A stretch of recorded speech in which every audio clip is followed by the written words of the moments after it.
ഞങ്ങൾ അടുത്തതായി സഞ്ചരിക്കുന്നത് ഭൂട്ടാനിലെ ഒരു ഹാൻഡ് മെയ്ഡ് പേപ്പർ ഫാക്ടറിയിലേക്കാണ്. 1990-ൽ സ്ഥാപിതമായതാണ് ഈ കാണുന്ന ജക്ഷി hand made paper factory. Daphnia, ഡെക്കാപ്പ് എന്നീ മരങ്ങളുടെ തൊലി ഉപയോഗിച്ചാണ് ഇവിടെ പേപ്പർ നിർമ്മിക്കുന്നത്. പുരാതനമായി പേപ്പർ നിർമ്മിച്ചിരുന്നത് ഈ രീതിയിലായിരുന്നു. അതുകൊണ്ട് തന്നെ അവർ ആ പാരമ്പര്യം ഇന്നും സംരക്ഷിച്ചു പോരുന്നു. ഡാഫ്നെ, ഡെക്കാപ്പ് എന്നീ മരങ്ങളും അവർ അവിടെ വളർത്തുന്നുണ്ട്. ഇവിടെ വരുന്ന സഞ്ചാരികൾ പലപ്പോഴും ഈ മരങ്ങളുടെ ഇലയും തോലും പറിക്കാൻ ശ്രമിക്കുന്നത് കൊണ്ടാകണം അവർ ഇതൊന്നും നശിപ്പിക്കരുത് എന്നൊരു ബോർഡും അവിടെ കെട്ടിത്തൂക്കിയിരിക്കുന്നത് നമുക്ക് കാണാൻ സാധിക്കും. തൊലി പറിച്ചുകൊണ്ട് ഇവർ ഒട്ടിച്ചു ഏതോ മലയാളികൾ വന്നിട്ടുണ്ടോ?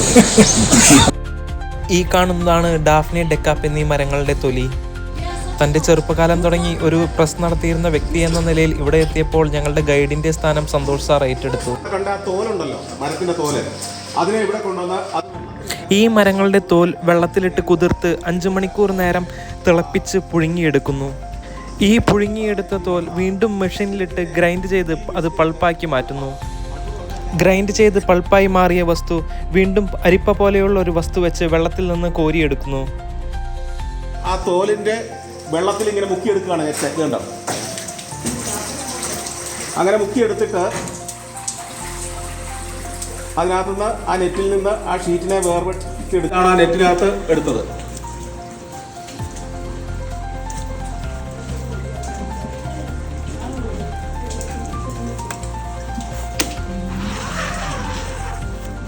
അത് മുഴുവൻ പേപ്പറാണ്. അത് ഉണങ്ങിക്കഴിയുമ്പോൾ ഓരോരോ ഷീറ്റായിട്ട് നമുക്ക് തിരിച്ചു കിട്ടും. വീണ്ടും ആ ട്രെയിൽ വെച്ച് വീണ്ടും ആ വെള്ളത്തിനകത്ത് മുക്കിയെടുക്കും. ഇന്ത്യയുടെ ഭരണഘടന അല്ലെങ്കിൽ കോൺസ്റ്റിറ്റ്യൂഷൻ ഓഫ് ഇന്ത്യ എഴുതപ്പെട്ടിരിക്കുന്നത് ഇത്തരം ഹാൻഡ് മെയ്ഡ് പേപ്പറിലാണ്. 1000 വർഷത്തിലധികം കേടുകൂടാതെ ഇരിക്കും എന്നതാണ് ഇത്തരം പേപ്പറുകളുടെ പ്രത്യേകത. അടുത്ത പ്രോസസ്സ് ഇവിടുത്തെ കൊണ്ട് തീർന്നില്ല. കേട്ടോ, ഈ എടുത്ത സാധനത്തിന് അവിടെ 2 മെഷീൻ്റെ അടിയിൽ പ്രസ് ചെയ്ത് വെക്കുകയാണ്. ട്രയലിൽ നിന്ന് എടുത്ത ഇത്തരം ഷീറ്റുകൾ ഈ കാണുന്ന മെഷീനിൽ ഒരു നിശ്ചിത ലോഡ് കൊടുത്ത് 1 മണിക്കൂർ നേരം പ്രസ് ചെയ്യാൻ വെക്കുന്നു. ഈ ഷീറ്റുകൾ ഉണങ്ങിയതിന് ശേഷം മാത്രമേ നമുക്ക് ഉപയോഗിക്കാൻ സാധിക്കുകയുള്ളൂ.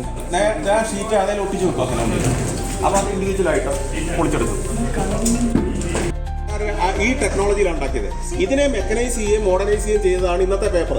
ഇതാണ് ഇതിന്റെ ബേസിക് രൂപം. ഇത് തന്നെയാണ് ഇത്.